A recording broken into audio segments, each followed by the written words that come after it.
Okay, well, hello, everybody. My name is Carol Michael. I'm a gardener, author, and co-host of the podcast, The Garden Angelist. And I'm Dee Nash. I'm also a gardener and author, and I'm a garden coach. And with Carol, I'm the co-host of the Garden Angelist, where we talk about flowers, veggies, and all the best dirt. And you can find our podcast wherever you go to listen to podcasts, including Spotify and Apple Podcast. You can also find me on my website, reddirtramblings.com, and Carol at her website, caroljmichael.com. And it is now our pleasure to introduce Shelley Cram from GardenCom. Shelley? Hello, everyone. Good evening. Welcome to our GardenCom Authors Talk Gardening Party. We're glad you're joining us tonight. It's going to be great gardening fun. As she said, my name is Shelley Cram. I'm one of the directors of Garden Communicators International, commonly referred to as GardenCom. We are proud to partner with the National Garden Bureau to introduce to you some amazing garden writers who belong to both of our organizations. GardenCom members are professionals in the green industry world. We speak to home gardeners and are those in the green industry trade through a variety of mediums and media, such as written articles, books, video and photography, speaker roles, radio shows, and much more. Now I'd like to turn it over to our co-sponsor, Diane Blazek. And I have to unmute. You always have to remember that, right? Welcome, everybody. This is very exciting for us. We're almost here to Thanksgiving in the United States, and I'm very thankful for everybody who's on this call tonight, and our authors and our hosts and our MCs and everything. And Shelley, thank you for the introduction with GardenCom. So as Shelley said, I'm Diane Blazek. I'm the Executive Director with National Garden Bureau and All America Selections. And I think this is the 5th or 6th book party that we've hosted since COVID. So very, very exciting. Our organization, National Garden Bureau, is 104 years old. So since 1920, we've been educating and inspiring people like you to do more gardening. I mean, that's how much we love it, is we want everybody to love it as much as we do. And so this book party, as well as other webinars that we do, are just some of the many ways that we educate and inspire. And Shelley posted a link to our website in the chat. So save that and you can visit our website after this book party is over. And back to you, Dee and Carol. Hi, everybody. I would like to introduce Nina Koziol. She wrote White Gardens, Creating Magnificent Moonlit Spaces, a Guide to White and Luminous Plants. Take it away, Nina. Hi, everybody. Well, wow, what a great crowd tonight. And I'm so thrilled to be here with 3 other very distinguished authors. And it's just so much fun to talk, especially at this time of year, about gardening. So thank you. Welcome to everyone. I hope you all share the link with friends. It'll be posted later on YouTube, and we're just excited to be here. Thank you. And now I'd like to introduce Carol Pasternak, who is the author of How to Raise Monarch Butterflies, a step-by-step guide for kids. Carol, tell us about yourself. Yeah, hi, I'm Carol Pasternak, also known as the Monarch Crusader. I'm a motivational nature speaker. My mission is to solve 2 of today's pressing problems. One is that people spend way too much time indoors on their devices, and the other is the insect population, especially caterpillars and butterflies, has plummeted. And I have a simple solution for both of these things. Raise a caterpillar. You'll fall in love with it when you raise it. Then you'll want to raise more caterpillars, so you plant more native plants, and then you find out that all the insects are in trouble, so you rip out your lawn, put in native plant gardens, and then you convince everybody around you to do the same thing. And that, my friends, is how we save the planet. And now I'd like to move on to Dr. Allan Armitage, who wrote, this is his latest book, A Field Guide to Specialty Cut Flowers, a Grower's Manual. Take it away, Allan. Good evening, everybody. I'm not sure I'm going to be able to save the planet with Carol. I'm not even sure I'm going to have as many caterpillars as she does. But I tell you what I will do is I've been doing this for almost as old as NGB, and it's just been great fun to be part of the industry of horticulture and being a gardener as well. I have one foot with the plant breeders, the greenhouse people, the garden centers, and I have many, many feet in the garden. And tonight I'm going to talk about cut flowers. We can talk about anything later on in the breakout, but tonight I'm going to talk about cut flowers, and boy, do people ever love this stuff. So let's have a good time. All righty. And now I want to introduce Michelle Bruhn and Stephanie Thoreau. They are the co-authors of Small Scale Homesteading, a Sustainable Guide to Gardening, Keeping Chickens, Maple Sugaring, Preserving the Harvest, and more. Ladies? Yeah, hey guys, I'm going to do a 2-for-1 intro here. I'm Michelle Bruhn with Forks in the Dirt, and Stephanie Thoreau is my co-author. And we together are both native Minnesotans and love growing our food and our families up here. We met on Instagram, which is pretty cheesy but true, and we kind of became fast friends because we realized we do so many of the same things together. And we were able to co-write a book, Small Scale Homesteading, out of that love. And it has been so much fun being able to share what we love and share it with so many other people so that they can take a little bit more responsibility in their own food system and have a lot of fun doing it. Now we want you to get to know all of the authors' personalities. So we're going to ask a series of questions. I'm going to ask the first question, but before I do, just a reminder, if you've just joined us, if you could turn off your video and make sure you're muted, put yourself on speaker view, and then you'll see the person speaking each time. Thank you. So our first question is, what compelled or inspired you to write this book? Michelle and Stephanie? Hi, I'm Stephanie. So I had already written 3 food preservation cookbooks all about water bath canning and fermentation, but I was doing so much more for my home. I live in the first ring suburb of Minneapolis, so, residential area. And without a lot of space, I was able to tap my maple tree to make syrup. We have a small flock of chickens for eggs. We have gardens in our front and backyards, which produces hundreds of pounds of fruits and vegetables, and we grow flowers. So people kept saying, you need to put this into a book. So that's how the idea was born. But I knew I wanted to collaborate with a gardening expert, and that's where Michelle Bruhn was brought into the project. And it turns out that, she's doing all the same stuff that I'm doing. We have different methods for doing these things with this, the same end result. And so what's fun is that in the book, we do share the way that I do it and then the method that she uses. And the big message that we want everyone to get out of it is that there's not just one right way to do these things. Wonderful. And Carol, what inspired you to write about monarch butterflies? Well, 45 years ago, I was dating a guy whose idea of a good time was to ride our bikes to a conservation area and look for caterpillars. So I married him.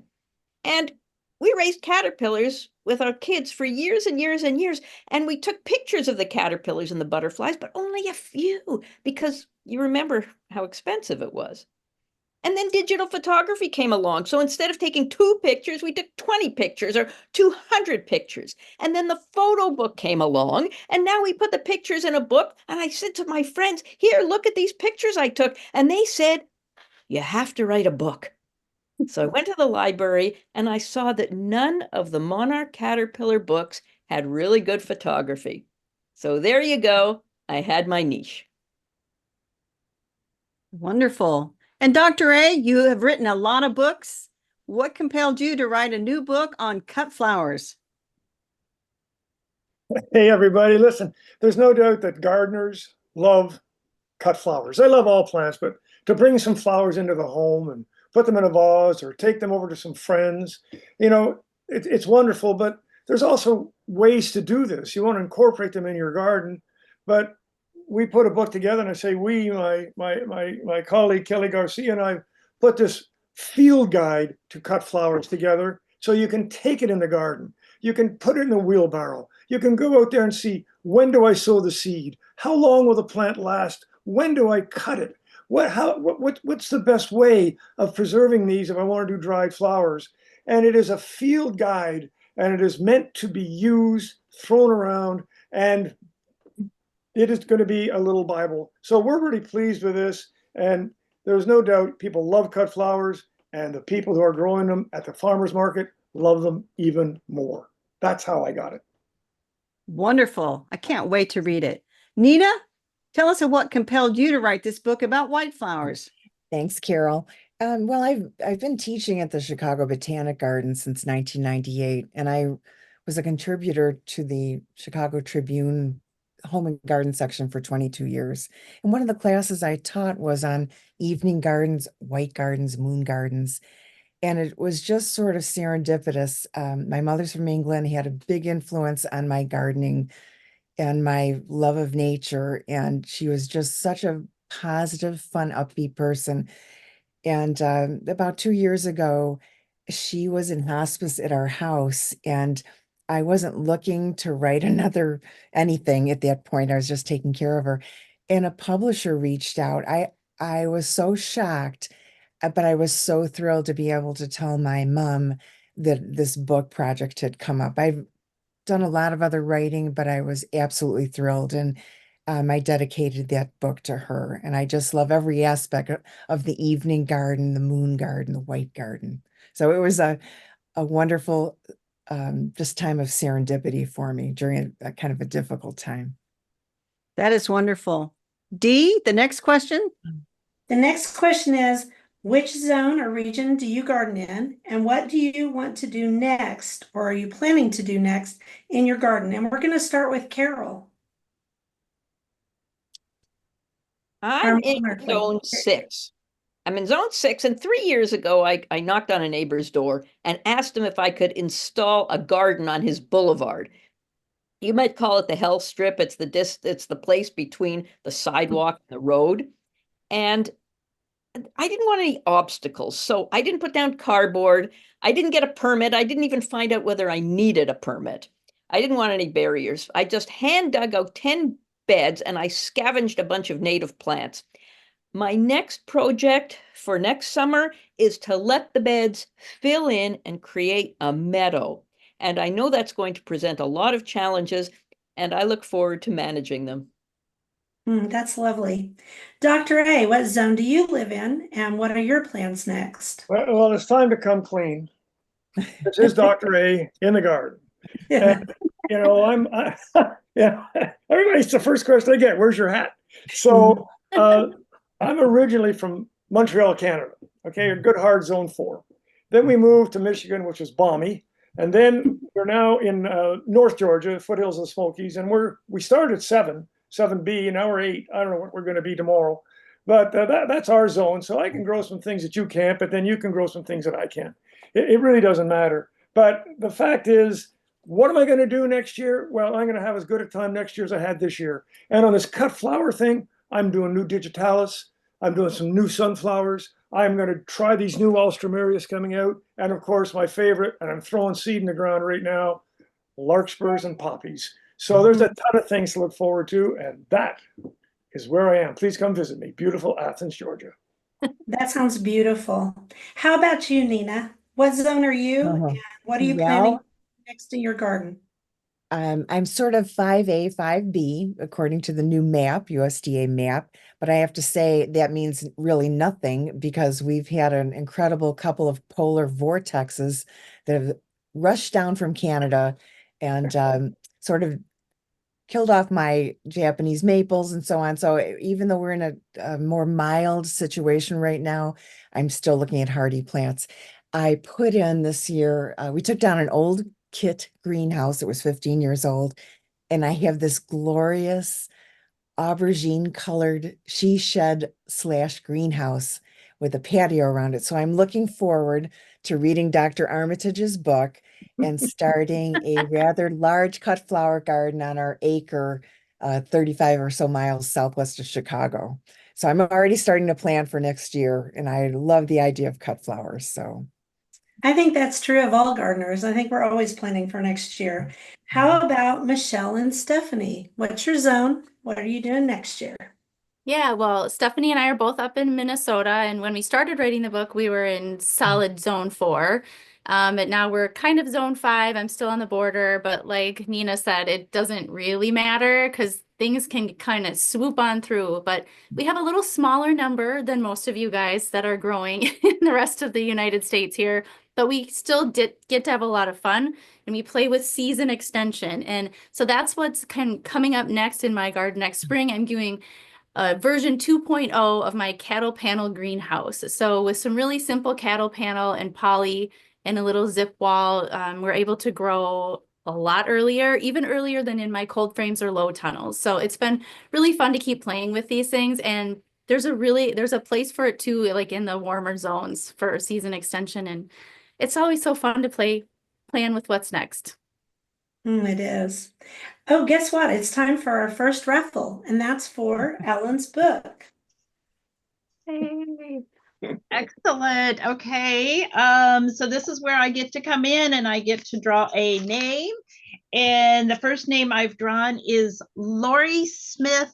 And I wrote down that she was from Michigan. So Lori, if you can message me, just privately message me your shipping address, I will then provide that to Allan, and he or his publisher or Kelly, somebody will get that book out to you right away. So Lori Smith, congratulations.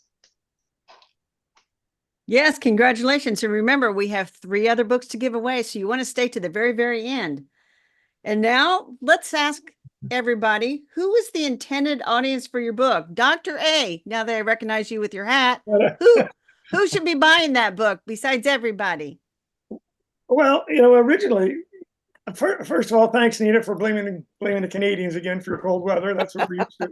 But anyway, the original purpose of this book was for people, small growers, and I say small growers, backyard growers. I mean, the people who are homesteading or growing cut flowers, and maybe they would like to go to the farmer's market in their town and start selling these.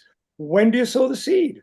When do you cut them? How long do they last? Where do you put them together? It's not a design book. I'd be the last one to tell you how to design anything, but it's for those people.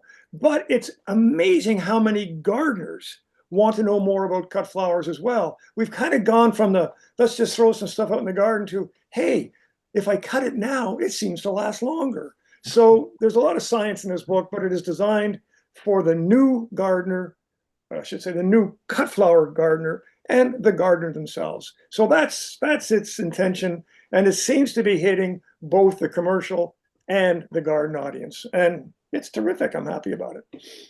Wonderful. Nina, who should be buying your book about white flowers?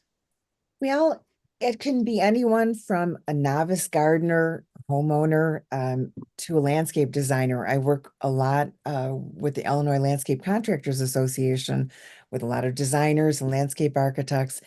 And it's for anyone that's busy during the day and they want some little bit of heaven when they come home, or they're out on their patio, or they're out on their deck. And it's not just white flowers, it can be pale yellow flowers or foliage that's silver or variegated. And it's things that attract nighttime pollinators. So it could be a novice gardener, because I include sections on container gardening. You could have a little moon garden in a pot by a front door, or your garage, on a patio, or on a deck. And there's instructions in there on soil and choosing potting mix and the plants. There's an entire plant encyclopedia that's got a number of white flowers and variegated foliage in there. So you don't have to be a landscape architect or a beginning gardener. It's anywhere in between is what I should say. Thank Great. you. Great. Thank you, Nina. So Michelle and or Stephanie, who should be buying the small scale homesteading book?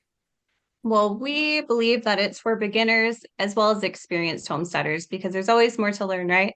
But because it's small scale homesteading, our core audience is more urban or suburban people, or just people that want to do things on a smaller scale. It just gives them an idea of how to get started, because we share how we do, things. And it's pretty incredible all that you can do without a lot of space.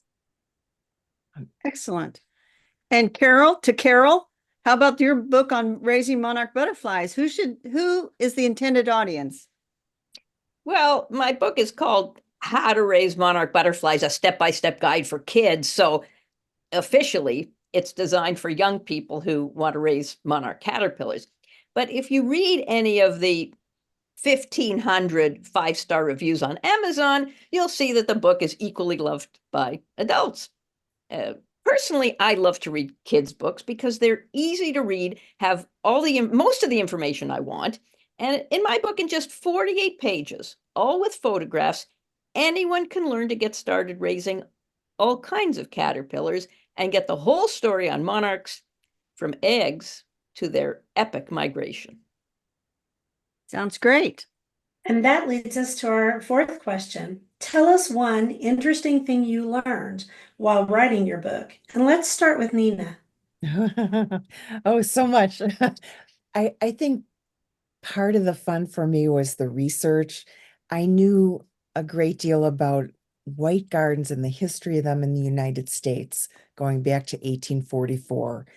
And looking at some of the books that women garden writers wrote around 1900 to about 1920, mentioning moon gardens and so on.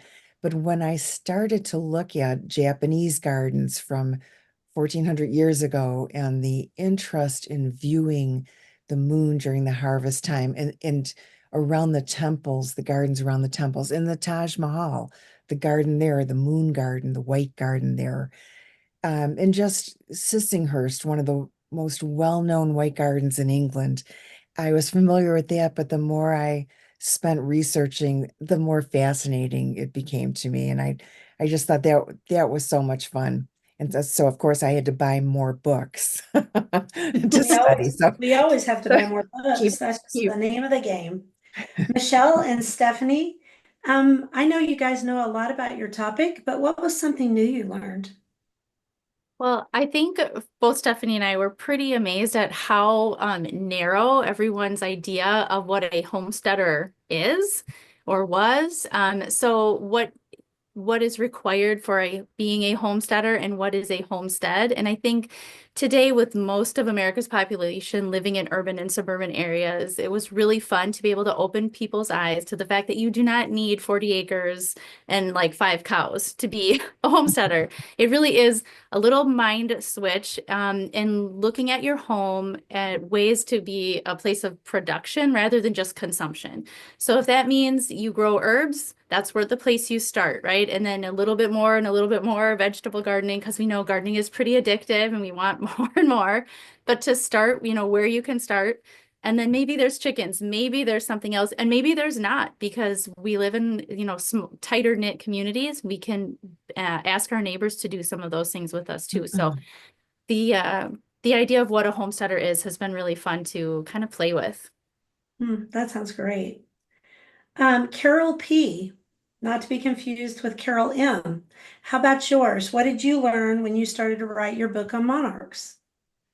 When I started drafting the book, I asked a leading monarch butterfly expert if he would correct it, and he said yes.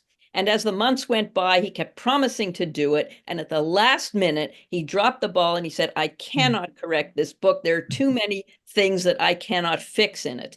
And I'm going, oh my God. And it's going to have to go out as is.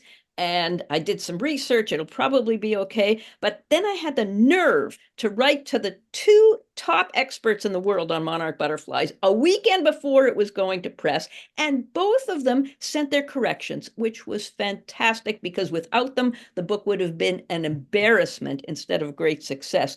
But what I learned is that they disagreed even on simple things, and that each of them was okay if I included the other one's opinion in the book. So I had a huge respect for the monarch butterfly expert community. That is so interesting. How about you, Dr. A? Did you learn anything new? I always learn something new. Doesn't matter where I go or who I speak to, I learn something new. And but again, I think I've written a number of books, and I'll tell you one thing I've always learned when I write, doesn't matter if it's a column or a book, it's hard work. So, if you want to do this book writing thing, it seems kind of easy. There's a ton of authors out there, books are everywhere, but easy is the art of starting. Very difficult is the art of maintaining. And that's what you do when you write a book. And I've learned that every single time. But for this book per se, people came out of the woodwork who want to grow cut flowers. And my garden is 60 by 100. Okay. But I got a ton of cut flowers because it's part of my garden. It's not a cut flower garden. It's my garden with cut flowers. It's my garden with a few tomatoes. It's my garden with a little bit of that and a little bit of this. So the number of people that have wanted to learn more, and this is where you learn it as opposed to just talking about it, has been just fantastic. And Kelly and I have both been just astounded. It's been terrific. Wonderful. So the next question is, when you give talks, what's the most common question you get and how do you answer it? And we'll start this time with Michelle and or Stephanie. One of the most common questions that we get is how to begin growing food. And so we always tell people to start small and start with something that you actually want to eat. You know, don't grow what's the trendiest thing in the catalog, grow what you actually want to eat, because you take a lot of time to nourish this plant all season long and you want to love it. But so herb gardens are a great place to start. We recommend putting it somewhere by your front or back door, somewhere that you're going to actually pass by and see it. Remember to water it, tend to it, harvest from it. Herbs are expensive to buy fresh and even dried. And once you plant your own garden, you'll have an abundance of them and you can dry your own for enjoyment later in the winter. And so, yeah, start small, little herb garden. That is excellent advice. And Carol, what is the most common question you get when you speak about monarch butterflies? Most people want to know whether it's still okay to raise monarchs, because there were a couple of small studies completely ignored by the leading scientists that suggested maybe it wasn't the best idea to raise monarchs. And these studies got huge publicity because papers like the Washington Post wanted to print sensational headlines like, "Are we doing more harm than good by raising monarch butterflies?" So I explain the flaws in that thinking, and I explain that the truth is the exact opposite, that if we raise small numbers of monarch butterflies, it's the best thing that we can do to save the species. Good answer. Dr. A, what's the most common question you get when you're speaking about cut flowers, and how do you answer it? Well, it really doesn't matter if I'm speaking about cut flowers or gardens or perennials or whatever I'm speaking about. The number one question, without a doubt, to gardeners is deer. That just turn away. It's number one. And we talk about deer a little bit, and I'm not going to do all this stuff in the time I have here. And then people want to talk about, is it annual or perennial? Is it sun or shade? And those are the kind of common questions. Where do I get it? But I think that what we have to understand, and these are the questions I get and the questions I try to answer, it's common sense. Okay, I mean, there's no such thing as a sun-loving plant. They don't love anything. They tolerate full sun. And so we go to common sense. You know, there's 7 books on gardening for dummies, 7 of them, all over 200 pages long. What self-respecting dummy is going to read a book like that? It's common sense gardening is what I get into. And truly, it's not brain surgery. So cut flowers for sure, when, how, what, but just settling down and enjoying the gardening aspect of it. Yeah, that's a great answer. And Nina, when you go out and speak about white flowers, what's the most common question you get, and what is the answer? Well, I think there's 2 questions. One is, what's low maintenance? And for that, I suggest silk flowers or plastic, because everything that you bring home that's a living thing, I don't care if it's a kitten or a petunia, needs care and nurturing. So that's usually the first question. So I try to get that out of the way. The other one is fragrance. So what are some things that are white flowers that are fragrant for the white or evening garden? So tuberose, viburnum, lilac, deutzia. I like to have a range of not just perennials and annuals, but lilies, tropical jasmine, all of those things. So there are many fragrant white flowered shrubs, perennials, and annuals out there. And plastic. You're making me want it to be spring instead of fall right now. So Diane is going to pop back up here. We're going to give away how to raise monarchs, butterflies. Diane? Indeed, yes, I will pop back in here and I'm going to pull a name out of the proverbial hat again. It's not Allan's hat. I'm leaving that hat for you, Allan. Okay, so the name for Carol's monarch book is Linda Kimmel, Kimmel. Linda, please message me your shipping address and then I will provide that to Carol and she will get your book out to you. Congratulations. And now we're on to our 6th question. What plant or product do you recommend every gardener get? And we're going to start with Carol P. Well, that is an easy one. The best plant you can grow is milkweed native to your region. So first of all, you'll get monarchs, but you'll get 20 or 30 members of the milkweed community, and each one has a fascinating story of their own, and you may actually learn to love aphids. And before you know it, you'll want to convert most of your property to native plants. I think that's true. How about you, Alan? What plant or product would you suggest?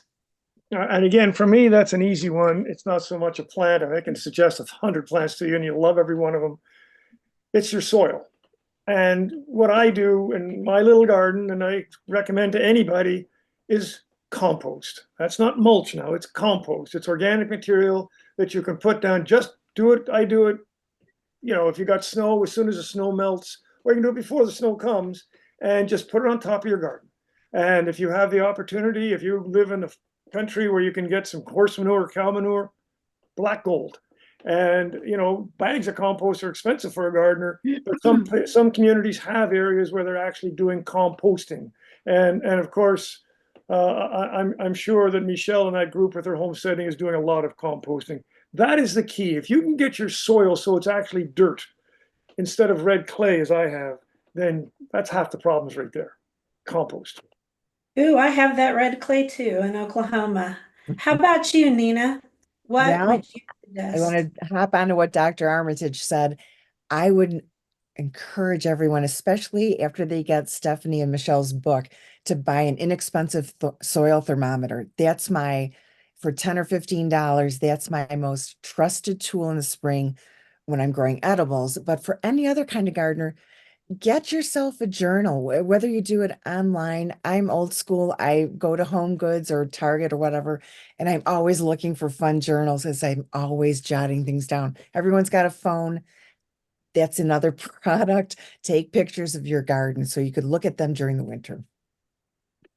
Bing, bang, boom.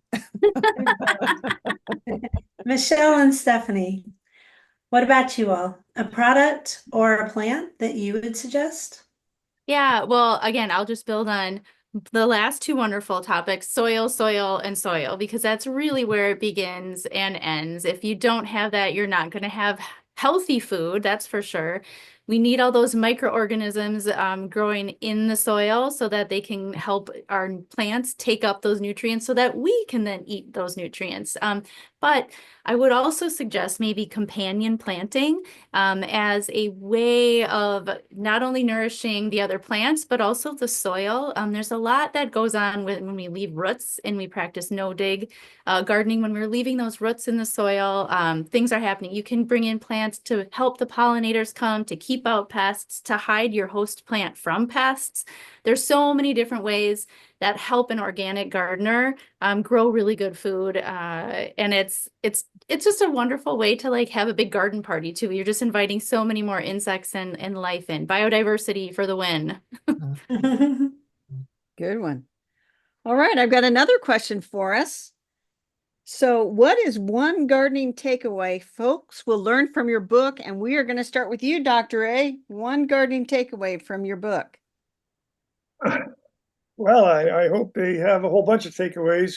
First of all, this book here is, specific to those things we call cut flowers. Heck, dandelions could be a cut flower if you really want to do it. So the takeaway for here, there's a lot of information, and it's common sense information. As I said, how long is this flower going to last? I do take it to the farmer's market. Do I need to keep them cool, or can I put 7-Up in the water? Things of that nature.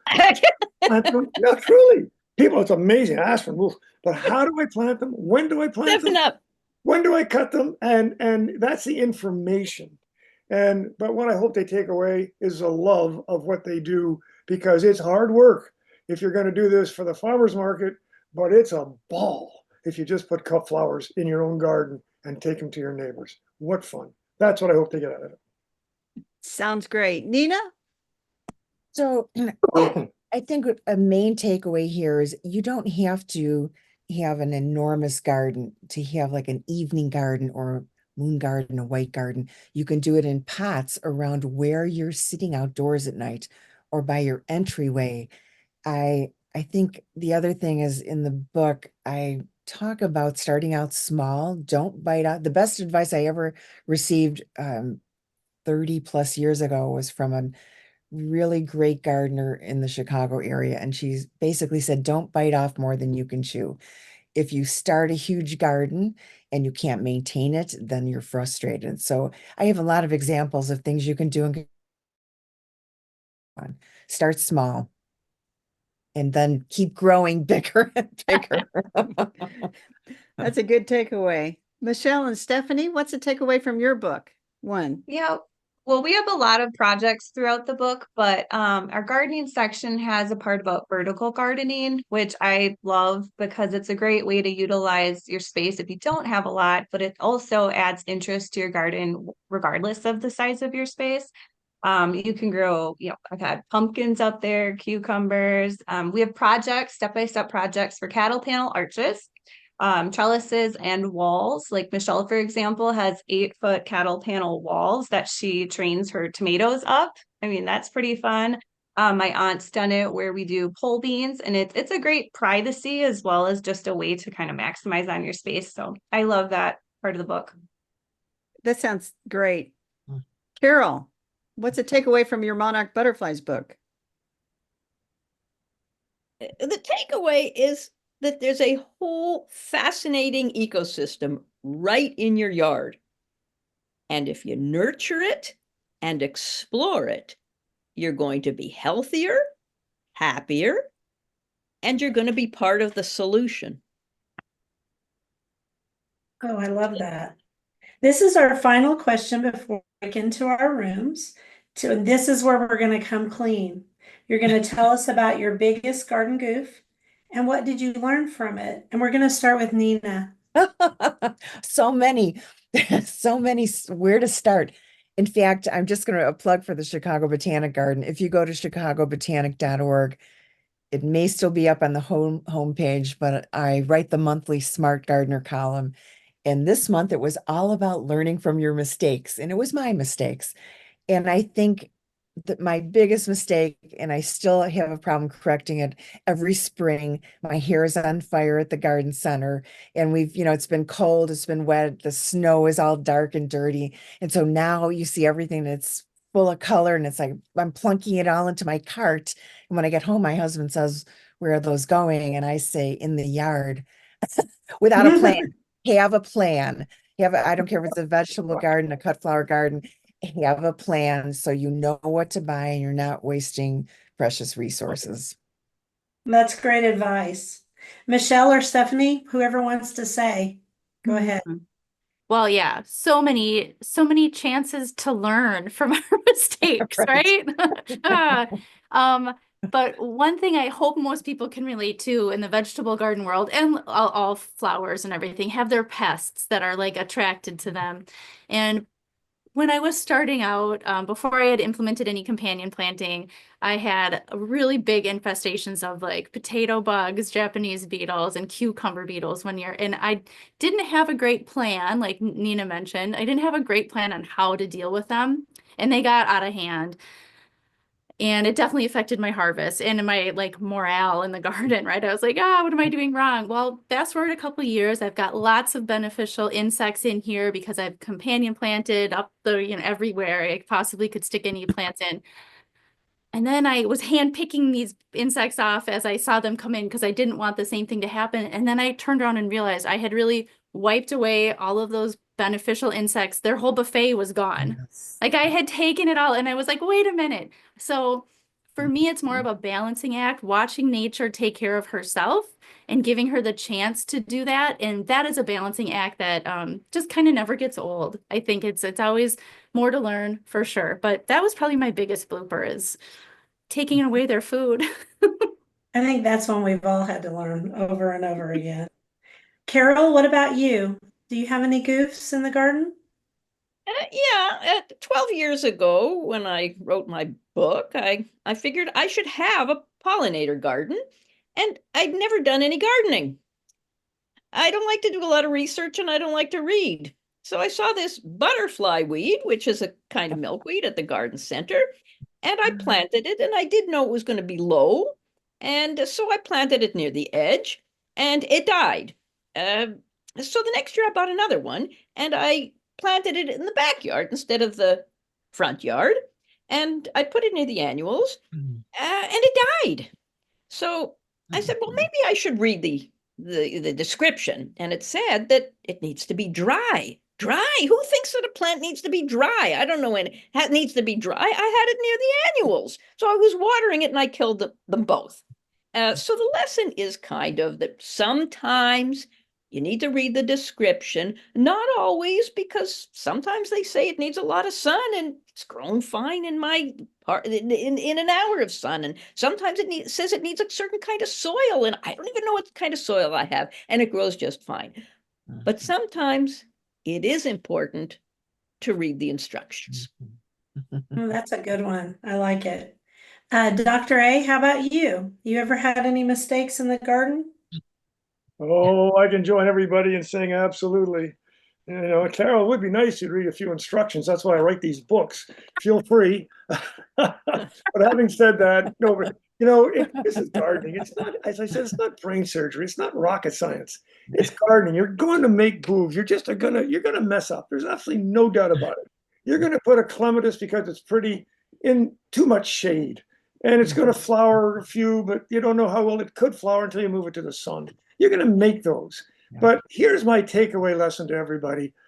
Regardless of how many mistakes you make, because you'll never not make them, we have something to look forward to. A gardener is unique in that doesn't matter what we plant, a seed, a bulb, a sapling, we can look forward to it the next spring, the next season, and the next year. That's what we have. So who cares how many mistakes we make? We have this fabulous thing. Let's look forward every day. I love that. We all make mistakes. We just try again.